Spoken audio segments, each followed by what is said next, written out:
উনি কিন্তু এরকম বলছে যে ওনাকে কোয়েশ্চন করেছে আপনি কি রাজাকারের নাতিকে নেবেন নাকি মুক্তিযোদ্ধার নাতিকে নেবেন। এই কথাটা আমি এতটুকু মানি বাংলাদেশের যে কোনো জনগণকে জিজ্ঞাসা করতে একটা আমপার্টিকে জিজ্ঞাসা করে সে বলবে মুক্তিযুদ্ধের নাতিকে নেবে। তো আমার মতে উনি আসলে এখানে আমাকে সবার মতো তো এটা উনি সবাই যেহেতু বলতেছে এটা আন্দোলনকারীদের রাজাকার বলছে আমার এটা আমাকেও রাজাকার বলা হয়েছে, কিন্তু আমি কিন্তু মনে করি না আমি রাজাকার।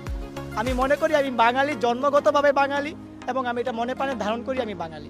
কিন্তু আমার এই বিষয়টা নিয়ে আমাদের গতকাল গ্রুপে বিভিন্ন কথাবার্তা উঠছে এরকম যে সরকারের পতন ঘটাতে হবে, বা এরকম 15 বছর যাবৎ শাসন করে যাচ্ছে তার তো জনগণের প্রতি মায়া দয়া থাকবে না।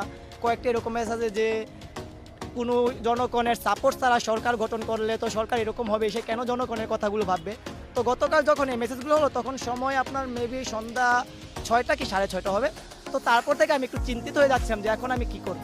এখন যারা সরকার পতনের আন্দোলন হয়ে গেছে আমি পুরোপুরি শিউর হয়ে গেছিলাম। তো এটা নিয়ে